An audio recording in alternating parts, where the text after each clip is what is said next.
ACRL University Library section.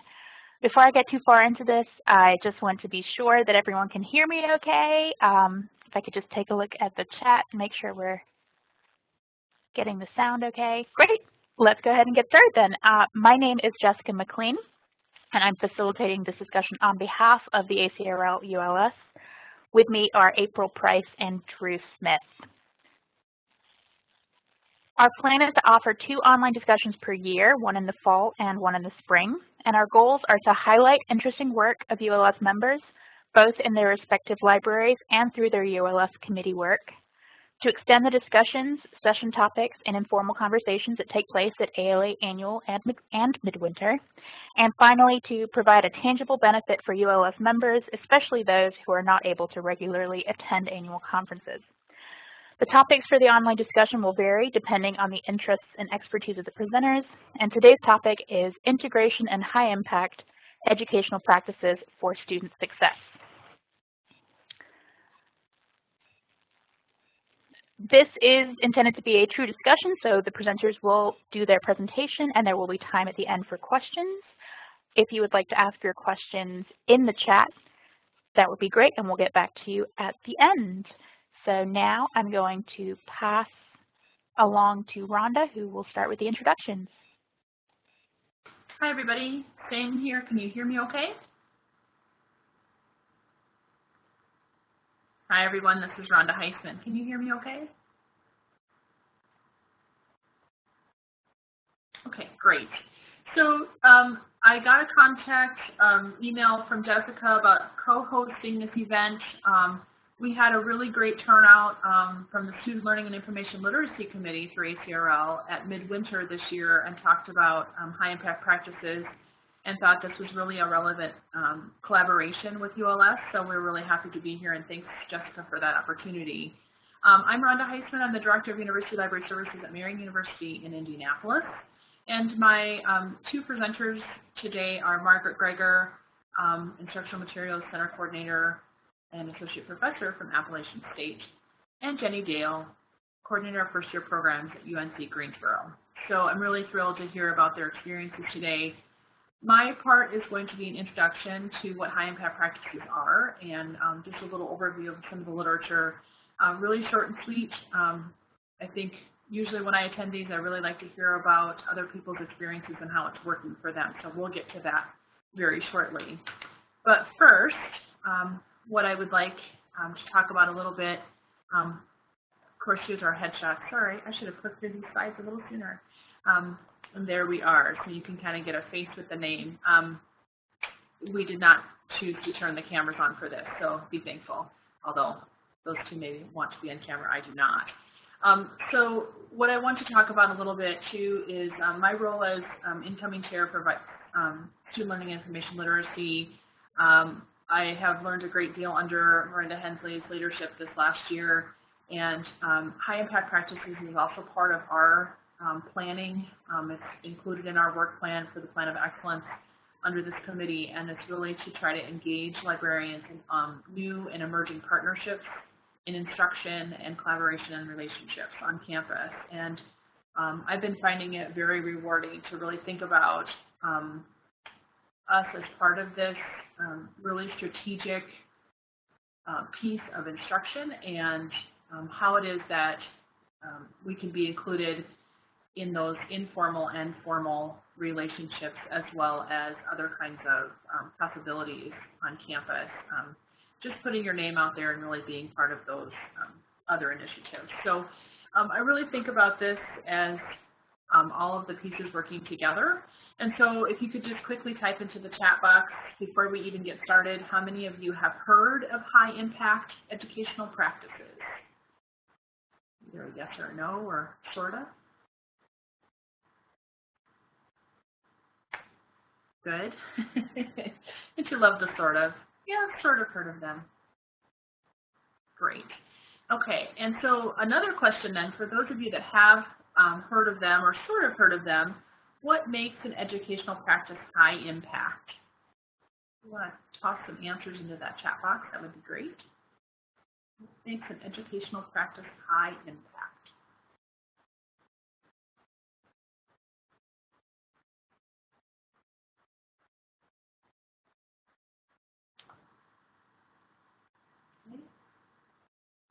Good. Student engagement, student success. Good. Okay.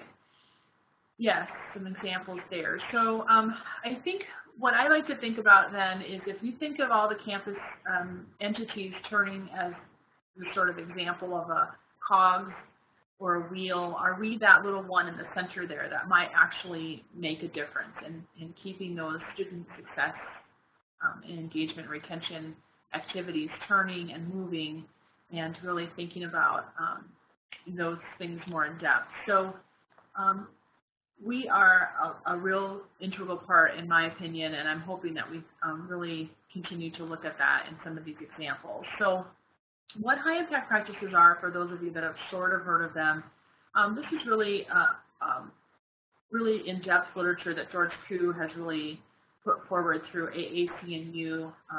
The first iteration is really in 2008, but there were some earlier conversations, not necessarily labeled as high impact practices, but other sort of very student success and retention efforts. And if you look at the way that we think about retention and persistence, it's hard sometimes, I think, for librarians to see the end product. If you do a one-shot, or you're only included in first-year experience, or some really just slim ways that you're included in instruction, you may not see all of the other ways that you could be a part of the active and collaborative learning aspects that go on throughout their educational career. And so some of the literature talks about the ways that we can be more effective in doing that. And I have been desperately trying to find, we've had a couple of really great articles in college and research libraries and in the College Research Library News, some other things that have come out recently, and then I believe Jenny did a session in August of last year as well. And so really trying to make those connections with George Koo's work on how to look at examples in either first-year seminars, learning communities, service learning, and those other examples that I have listed there. Those seem to be really something that is a prevalent component on a lot of campuses. Probably have heard of some of those things. There are several others on the list that you may hear about in our next presenters' examples. So what I like to look at are the themes that seem to come up a lot in the literature that across alignment categories for first-year seminars in particular is library instruction. Is there a component there of library instruction? What does that look like with information literacy? There hasn't been any mention yet of framework that I can find in some of the high impact practice literature. So we're not there yet. They're still talking about information literacy in terms of the standards. But when we look at the responses, particularly from Murray's study from last year, this was the study done of deans, library deans, and looked at those libraries that are considered to be high alignment libraries, meaning that they have a really integral relationship with the high impact practice initiatives on their campus. So it looked at information literacy or bibliographic instruction as a required component of instruction of their institution's first-year seminars. And then as a librarian liaison is assigned to work with the courses, they would see a really high integration then typically later on in those second, third, and fourth year classes. And then what the other things that they looked at too was a less prevalent theme, particularly found within high-end alignment libraries, included the provision of classroom space for first-year seminars. So that was an interesting aspect. Just having a space in your institution really lent itself to being high impact. So there's a couple of other things that I just wanted to mention. There's, if you don't know about where to find information on this, certainly try to go to the AAC&U website.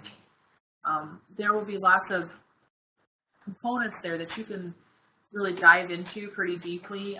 There's a lot of research there. The other place you can look is the Higher Learning Commission. And I found a really interesting article there from an institution that's close to my hometown in Iowa, where they talked about learning communities, service learning, study abroad, and student-faculty relationships and research. And it talked about some correlations between the same high-impact practices and fosters an educational practice known to be effective as measured through NEPI. So there's another piece that you might want to look at if you're just kind of getting started and understanding what this means. There's a lot of higher ed literature, but in the library literature, it's looking at sort of as an outsider, and I think that what we're trying to do is really elevate the conversation to be leaders in this area. So, that being said, I'm going to toss the next section over to Margaret. Thank you, Rhonda. I'm Margaret Greger. I'm the Instructional Materials Center Coordinator at Appalachian State. Appalachian State is a master's level institution that's located in western North Carolina. Actually, Jenny, who's going to speak after I speak, and I are both at institutions within the University of North Carolina system. We're a rural university, and UNCG is an urban university. So we have two sides of the same coin here, basically.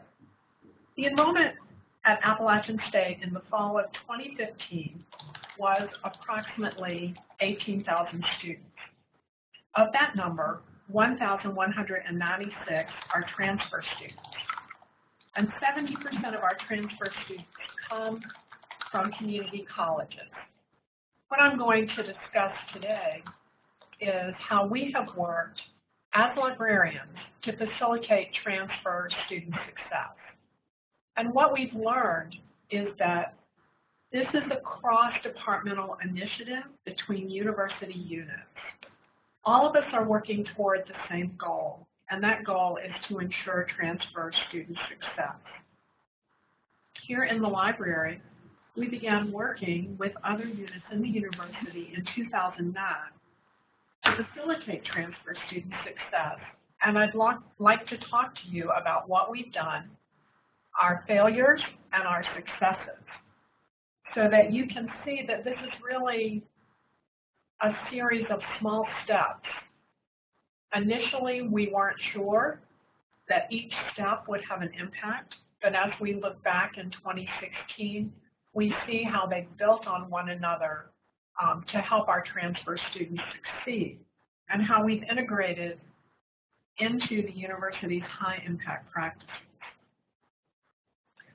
So as at many institutions, the numbers of our transfer students have increased.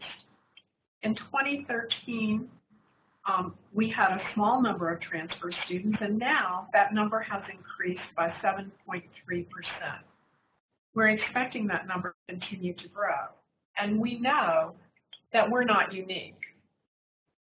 In 2013, 1.5 million students transferred to 4,001 Title IV institutions within the United States. So transfer student success and graduation has a direct impact on graduation rates, as well as an impact on other measures of institutional value. Legislators and others are placing great emphasis on graduation rates, and they're insisting that we prepare students for jobs. So for this reason and for others, four-year colleges and universities are emphasizing services that help transfer students adjust to their new academic environment, and they're also helping them to graduate. This slide emphasizes the importance of the transfer student population at Appalachian State.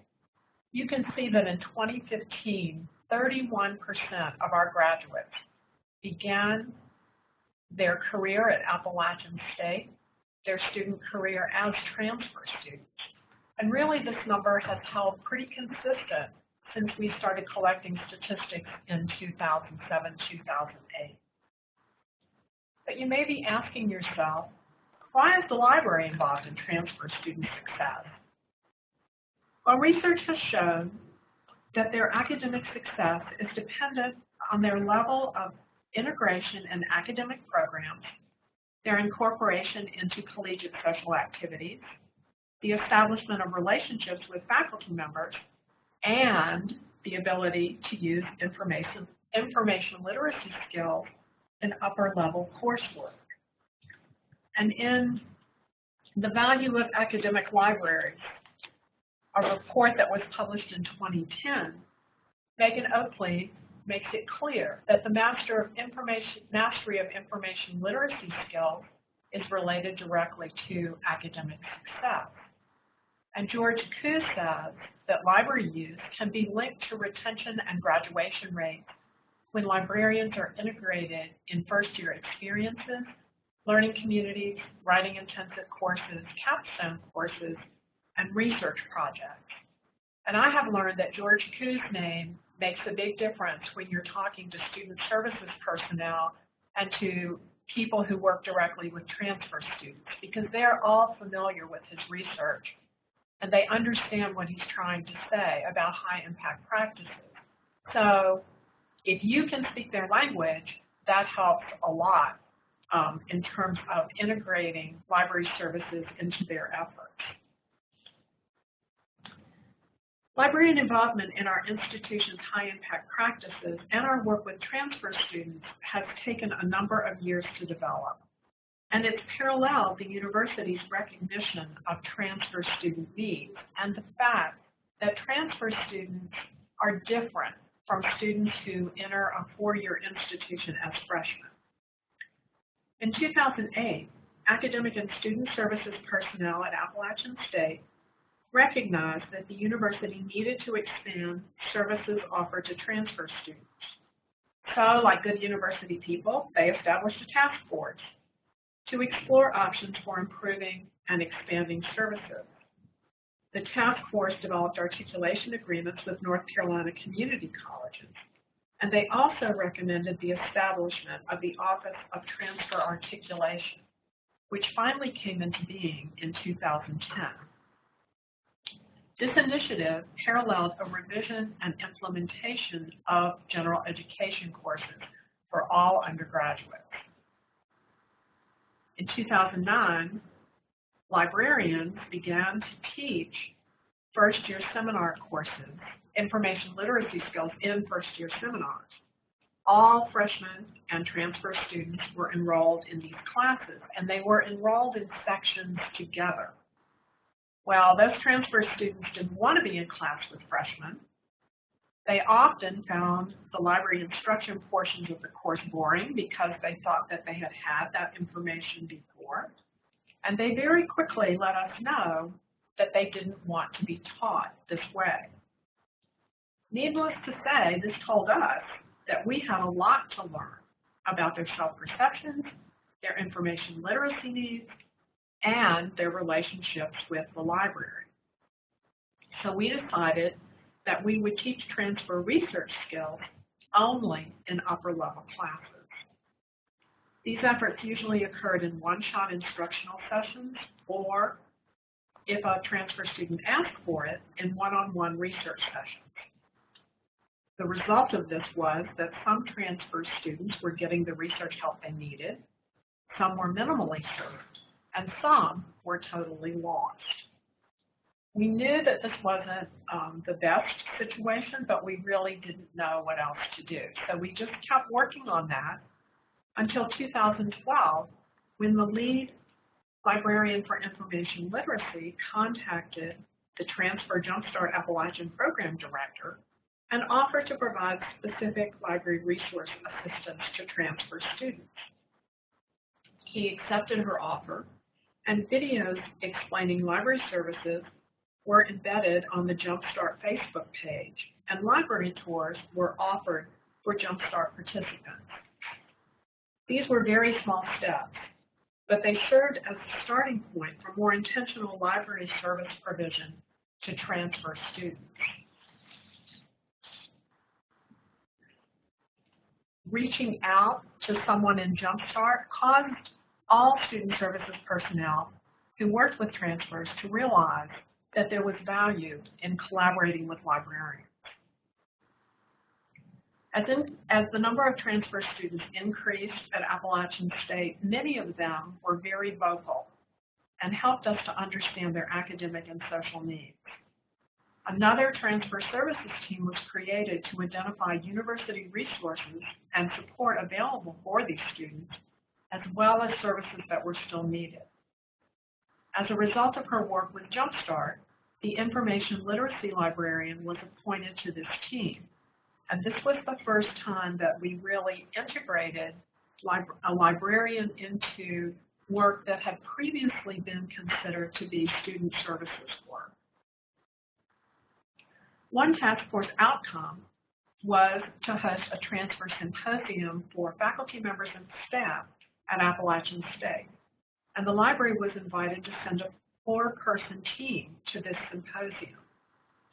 We learned a great deal about the characteristics and needs of transfer students, and this really helped keep us from making the same mistake that we had made in 2009 when we tried to teach transfer students in classes with freshmen.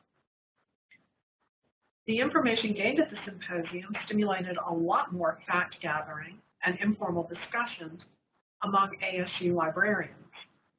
We started talking about their needs for information literacy instruction and research support. We started asking ourselves if just teaching them in upper-level courses was sufficient. We were committed to doing more to help transfer students succeed academically because we knew that academic success depended in part on good research and information literacy skills. But we hit a roadblock. We realized that we had no idea how information literacy skills were taught at our feeder schools. In fact, we didn't even know those librarians. What were they teaching? What should we teach? What did transfer students really need to know from us? What could we teach them? What did they already know?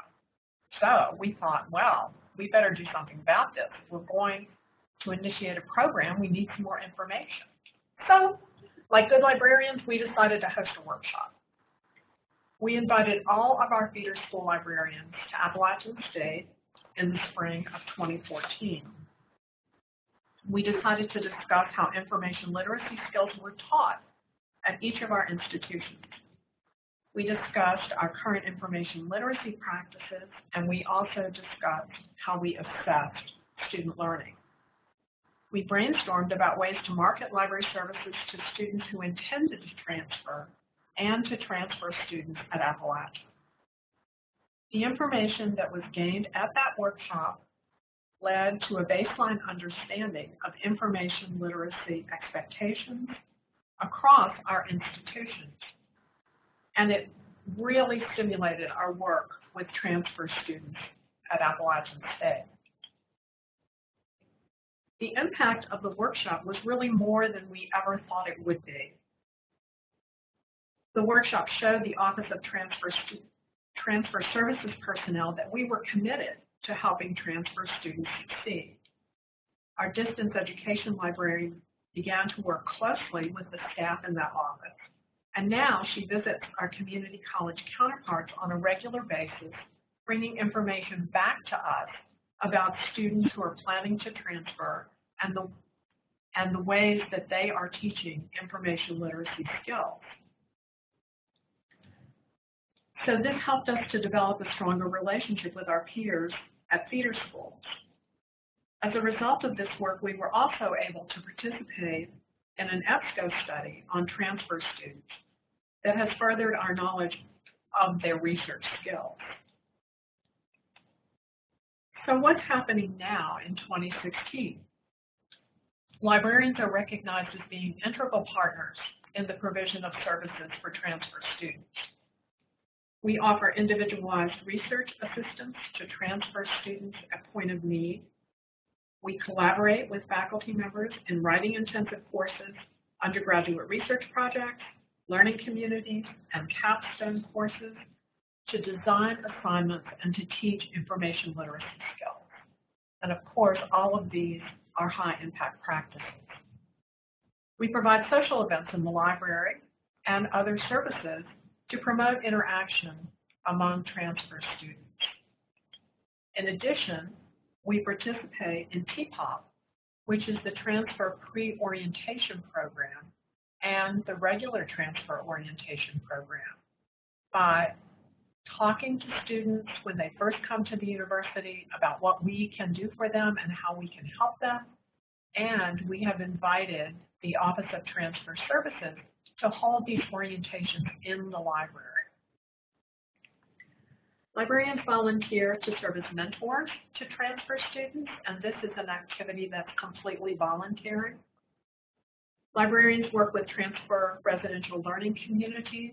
There are 2 of them on campus. We actually go to the dorms, engage in reference help, social activities, whatever the students feel that they need from us. We've designed library guides for transfer students, veterans, and distance education students. Librarians serve on university committees that work to enhance the transfer experience. And we're in the process of replicating the EBSCO study at Appalachian State. And we're also conducting other research on transfer students and libraries so that we can better understand their research patterns. We speak at national conferences to explain our work with transfers. We spoke at the National Institute for the Study of Transfer Students in February.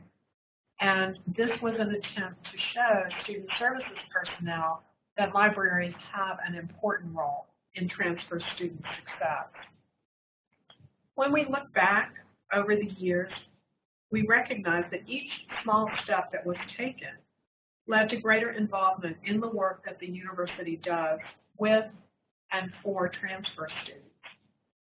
We know that we're nowhere close to finished, but we're going to try to continue to find ways to invest in high-impact practices so that we can say that we are facilitating transfer student success.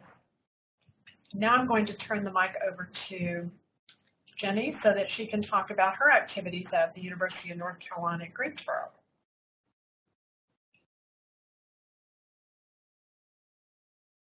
Okay, thank you, Margaret.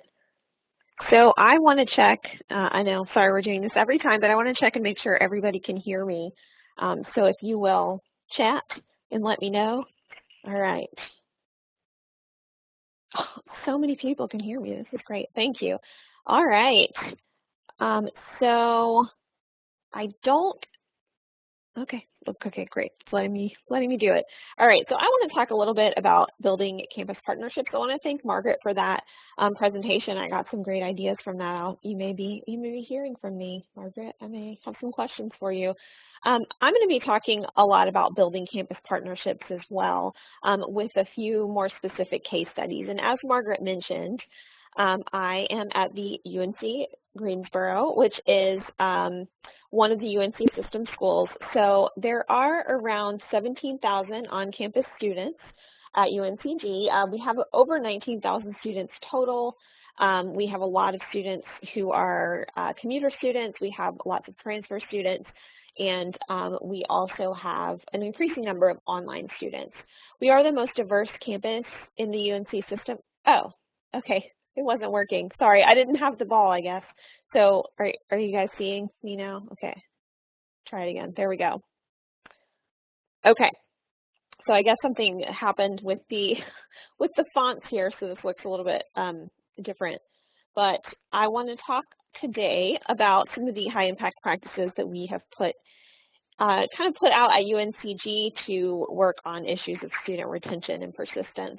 So like many universities, we've had goals of increasing our student retention and our persistence to graduation. In our most recent strategic plan, which we're actually in the process of writing a new one now, but our last strategic plan, which was in effect from 2009 to 2014, included lots of references to high impact practices with some really specific focus on learning communities, capstone experiences, and diversity and global learning. So a little bit about our experience with campus partnerships. So in the university libraries, since 2007, we have had a program called Student Affairs Connection. So librarians at our institution serve as liaisons to departments that are outside of these traditional academic units that we work with also as liaison librarians. So we've got liaisons to all kinds of different student organizations and other campus offices. Just a couple of examples, we have liaisons to the Office of Accessibility Resources and Services, to Neo-Black Society, the Student Success Center, Student Veterans Association, WUAG, which is our campus radio station. So really a wide range of other campus units like the Office of Accessibility Resources and Services, and then specific student groups and other student affairs areas. So my main focus today, the main high impact practice that I want to talk about is learning communities. So the sort of true hallmark of a learning community is integrated learning. So this is often going to take the form of linked courses. For example, at UNCG, a lot of our learning communities would link a campus acculturation course. Ours is called Foundations for Learning. And it's kind of built on that University of South Carolina University 101 experience, sort of an extended orientation type of course with a little bit more academic content. And we usually had those paired with another general education marker course, so something at the usually 100 or 200 level that would fulfill a general education requirement for students. So a true learning community has curricular and co-curricular components. So according to Koo, who has identified this as one of those high impact educational practices, these should involve students with big questions that matter beyond the classroom. And while they're engaging with these big questions, students are working closely with not only their peers, which is an important element, but also their professors. So there's really a lot of high interaction between students and faculty. And that's one of the things that make learning communities so high impact. So I'm curious, again, in the chat, if you could let me know if your campus or your university has learning communities. I know I saw someone from Duke earlier. I know you guys have some living learning communities. Okay. And I don't think so. This is something that I didn't know very much about until I got involved in it. So it looks like, wow, look at this. A lot of people are interested in this learning communities business. So, okay.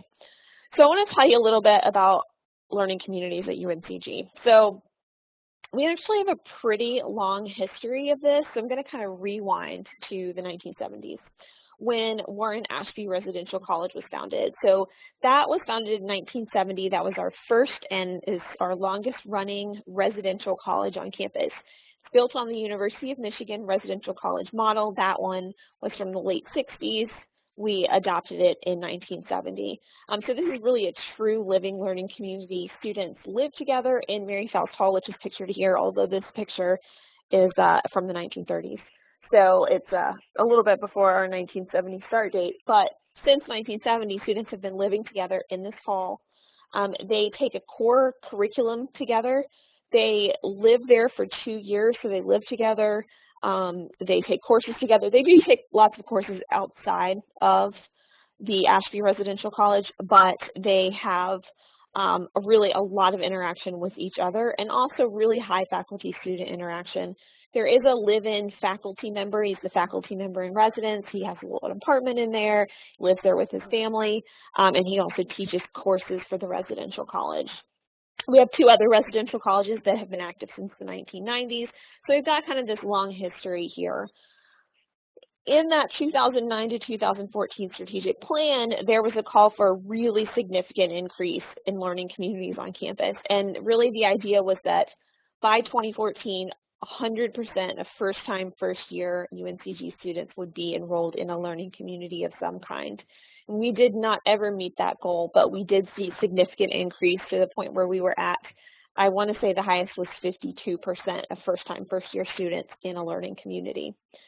So at that point, there was this major push for these first-year learning communities with focus on living learning communities.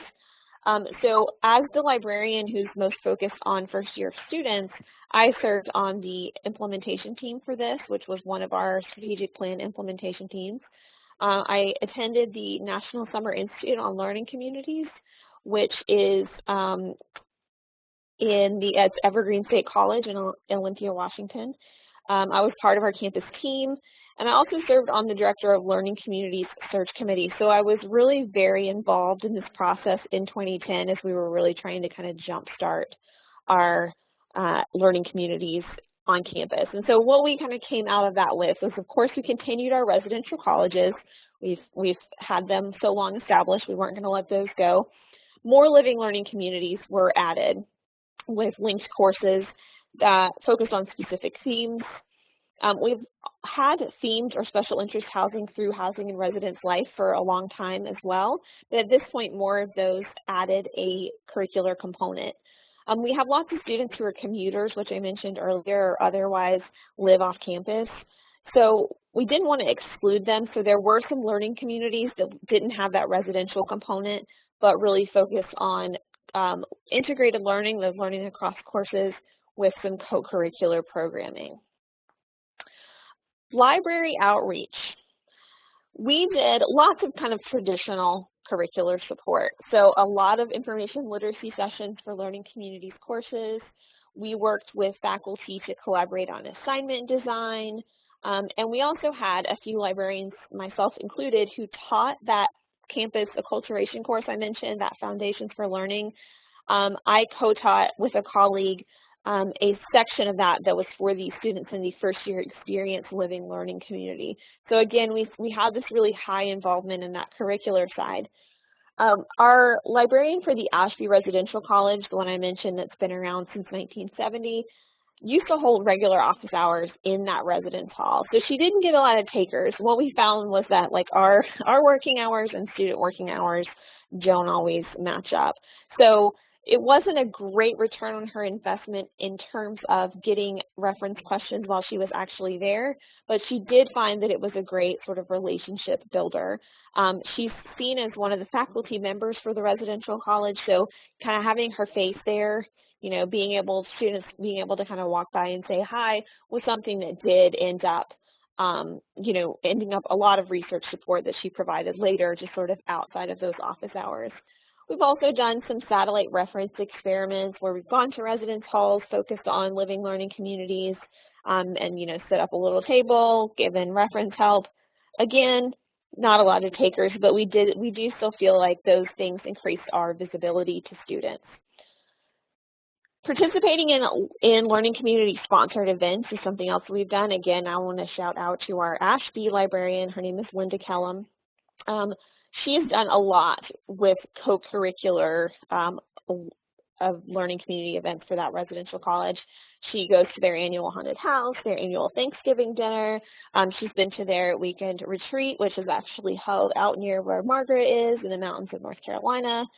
So we've had pretty high participation that way. We've also coordinated some of our own library-sponsored events just for learning communities. So for instance, a game night for summer launch, which was a living learning community we had for students who needed to get kind of a jump start on their first year. And also we've done things like a murder mystery night and a few library kind of trivial pursuit events. So lots of outreach, curricular and co-curricular. We've gone through a lot of campus transition. So in 2014, things started to change a lot on our campus. We hired a new associate provost for enrollment management in January of that year. He is now the vice chancellor for enrollment management, and this has all involved major realignment of different student services and student support offices on our campus, including moving some from student affairs to academic affairs. We've got a new provost, about almost 2 years now, and just back in the fall, we brought in a new chancellor. So with these administrative changes, there's been a lot of changes to the learning communities program. So retention is still our major focus, but the strategy has changed. So these sort of large-scale learning communities initiative was effective, but still wasn't quite getting the return on investment that we needed. Students were still very self-selecting into these communities, so we weren't necessarily being able to target the students who needed the most help to be retained. So now our enrollment management unit does a lot of predictive modeling methods, and they do a lot more targeted interventions for students who are less likely to be retained. So it's kind of just a shift in the strategy that they're using. So the current landscape basically is kind of like it was when we started this project in 2010. So we have the residential colleges, we have 4, and then we have themed or special interest housing, which now this run through housing and residence life, and now some do sort of involve a course requirement, some sort of curricular requirement,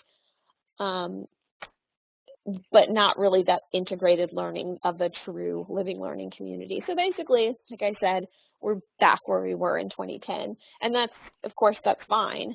But that meant for us, we really needed to look for new high-impact practices that we could support. We had really put a lot of effort and energy into working with learning communities, which was very worthwhile.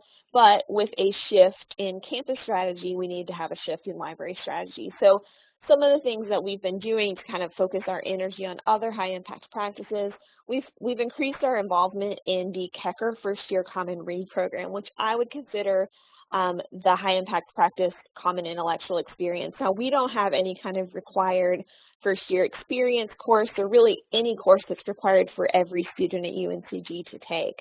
So this is kind of our common intellectual experience that we can draw on. Students, incoming students get a copy of whatever that year's first-year common read book is at their orientation session. We've always been involved in this, and we've always supported it. So for instance, for the last 3 years, I have served on the selection committee and the programming committee for the Common Read. But we're really amping up our participation. So this year, we did like a grab a book display for students that was kind of around the themes from the book, which this past year the book was Where Am I Wearing by Connor Grennan. We participate in, I put on a book discussion that was open to our friends of the library, but also to students who wanted to participate in, well, honestly, students who wanted to get extra credit for a class where they were using the book. And we've done a lot of curricular support on that as well. Next year, we're hoping for even more involvement with some co-curricular programming. So one of the things that we have planned is a paint party, which I was not familiar with this phenomenon, but apparently there is this phenomenon where you go and pay money and someone teaches you to paint a picture, and those usually involve wine. These are first-year students, so we're not going to have the wine there, but we are going to have a paint party like that with a professional artist or a student artist to come in and lead a little kind of paint party on our library lawn with themes from our upcoming book, which is Najla Saeed's Looking for Palestine. Another kind of natural fit for us in the HIP area is diversity and global learning. So our quality enhancement plan, which is a requirement of our accrediting agency, is global engagement. So we passed that in 2014 and have really seen an increased interest in global engagement on our campus. We actually have a librarian, the same librarian I mentioned earlier, who's that great Ashby Residential College librarian, is the assistant director of the International and Global Studies program on campus. It's an academic department. But I just think with that, especially with her taking on that role, we have a lot of potential opportunities for some co-curricular programming there. Other natural fits, undergraduate research, writing intensive courses, things that we're already involved in, you know, at least to some extent on a curricular level, but that I think we could really kind of put a little more energy into getting involved further. So my recommendations from the work that I've done with particularly learning communities, but these other high impact practices as well, it's critical to be responsive. So if something's not working, you don't have to keep doing it. And that's something that can be really hard to come to grips with as a librarian, because we always, we put a lot of energy into things, and if it doesn't work, sometimes you just want to keep trying. If it doesn't work, you want to make sure that you're responsive to that. But you also have to be realistic. If something's working really well, but you know there's no way to sustain it or to scale it, you have to think about how you want to prioritize your time. Being visible is really critical, so being able to be on some of these committees has made a big difference for me. I think it makes people think, oh, maybe we should involve the library in this. And when you develop those relationships with people, I think it's a lot easier to kind of get a seat at the table. And finally, share your successes. So in 2013, the libraries, under the leadership of Kathy Crow, who's now our interim dean, put together a report called UNCG University Libraries Support of High Impact Practices, which was then kind of circulated to the chancellor, the provost, the deans, put it up on our website. They put it up on the provost website. We wanted to be able to share our successes and, of course, share our failures as well, although that report, for marketing purposes, really focused on successes. So I would say it's great to share because you might get all kinds of awesome ideas from someone else and they may get great ideas from you. So I am going to toss it back to Rhonda, if I can remember. Yes. Okay, there we go. Okay, that was really, really good. I appreciate all the time and effort it took to put this together and to really think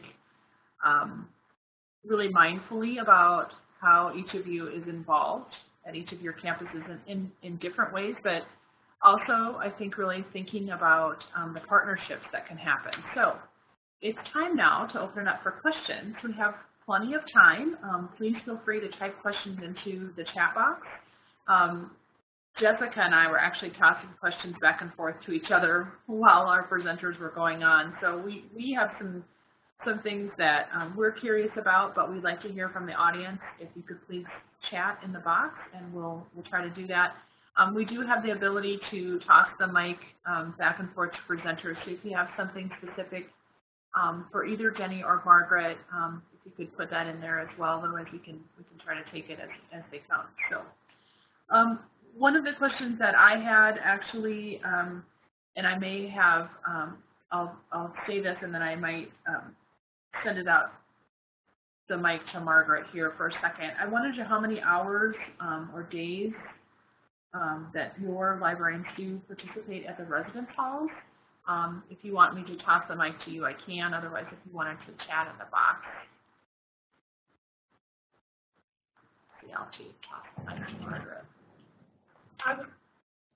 I only work in the dorm with one residential learning community, and that is in the very beginning stages. So I spend just a couple of hours every semester with them, and then I'm hoping that they will come to the library to meet with me individually when they have projects. That's happened a little bit, but as Jenny said, it's really hard to meet them when they need you, i.e., I'm more than willing to work at night, but not at 2 o'clock in the morning when they're doing last-minute assignments. So it's been somewhat successful, but not as successful as I had hoped.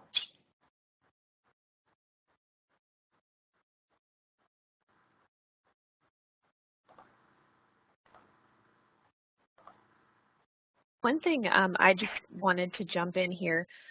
One thing that we had tried at UNCG with this sort of remote satellite reference, in that Warren Ashby Residential College, our librarian actually trained kind of a peer, I forget what the actual title was, but it was like a peer research mentor or something, because, she was a student in the residential college, so she actually was up at 2 o'clock in the morning when those questions came up.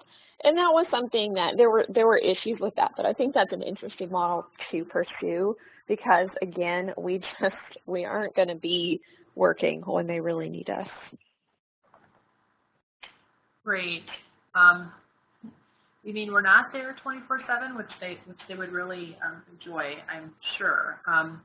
So we have a couple of questions. Another question here in the chat from Nicole. Thank you. I recently heard about library brown bag lunch events. I was wondering if any of you have tried that with your students, and if so, was it successful? I'm going to talk just a second about this. Sort of an example of this. We've actually done this for faculty when we've done brown bag lunch. We provide popcorn. We call it faculty pop-in. So a little different angle than working with students. But one thing that we have done this semester with our work study students is we actually have a shared common read with them.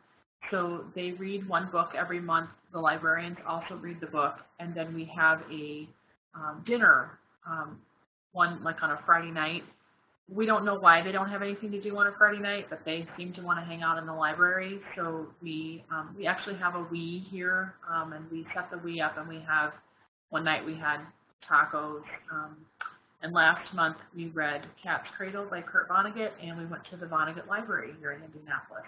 We took our work study students there, so it was like a field trip. So we have our own sort of common experience and a little learning community here. It's sort of a combined effort with some of our students. So it's been an interesting aspect of that. If Margaret or Jenny or even Jessica want to chime in, if you've had brown bags. We haven't done anything quite like that at UNCG.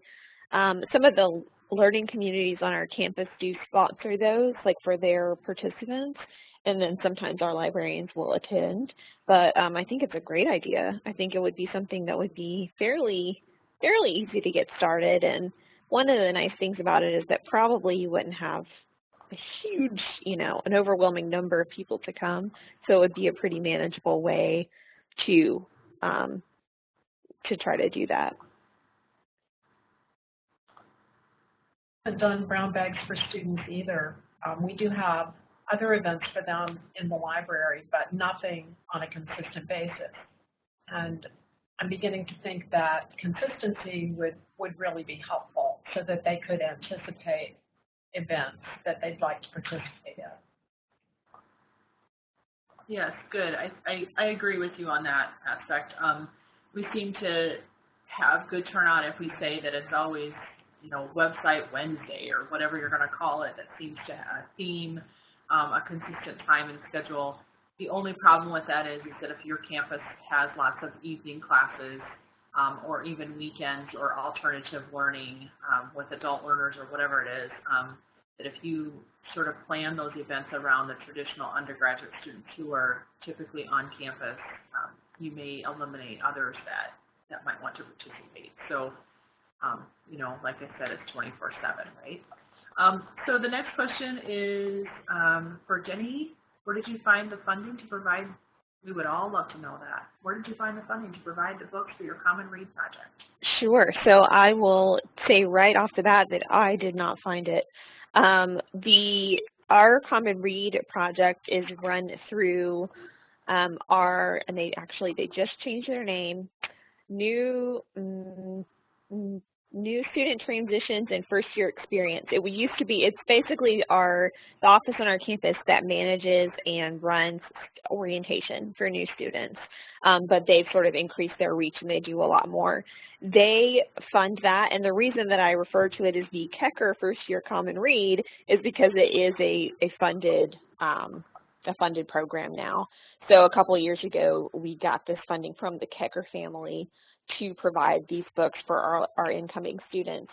We also get a lot of funding for programming around the Common Read book from our QEP, that Global Engagement Quality Enhancement Plan office that we have, because we have a requirement since we adopted that plan that all of our Common Read selections have to have some sort of global engagement component. So hopefully that helps.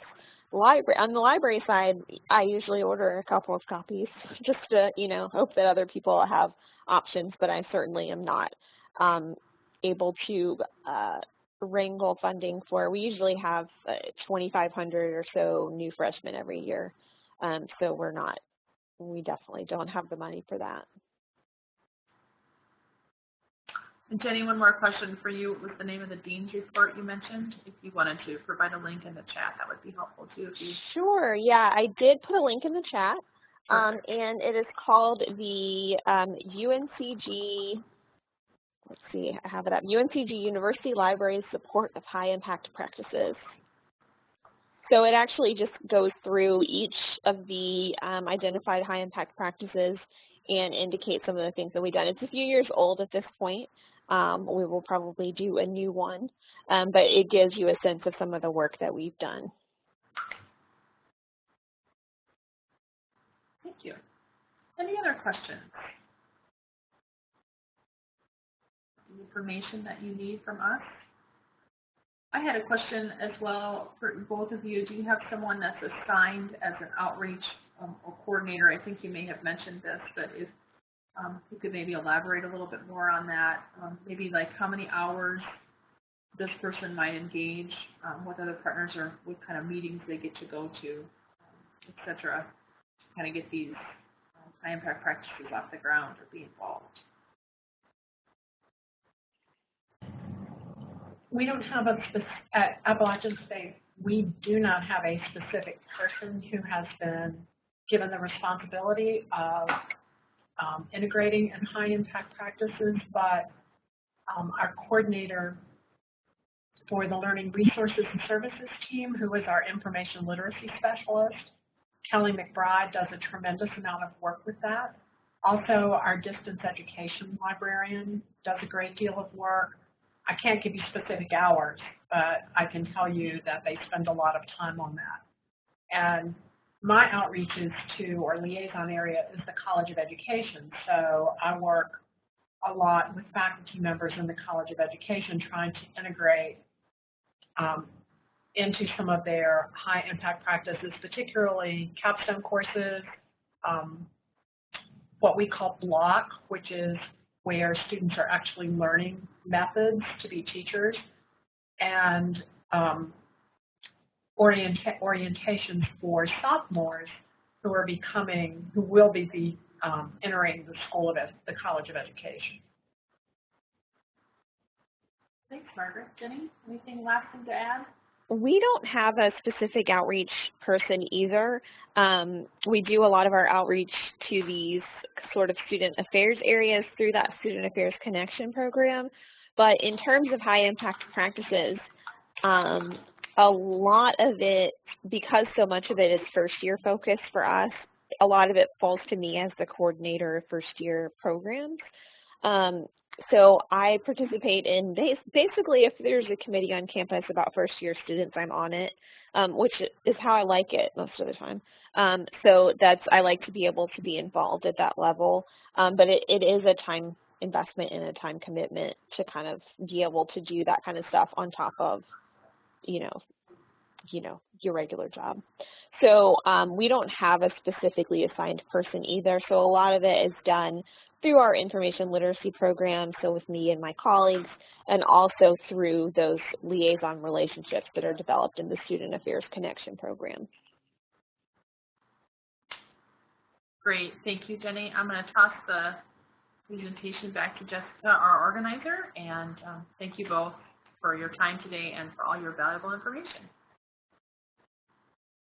Thank you so much to Rhonda and Margaret and Jenny today for that great presentation. And thank you all for joining us. I put a link in the chat to our evaluation survey. You can also see it there on the screen. We appreciate any feedback so we can make these discussions better in the future. If you have any ideas for future discussions, please let us know, especially if you would like to present. And we have been recording this presentation, so we will send out that video when we receive it early next week, hopefully so you can see that great list of references. Thank you again.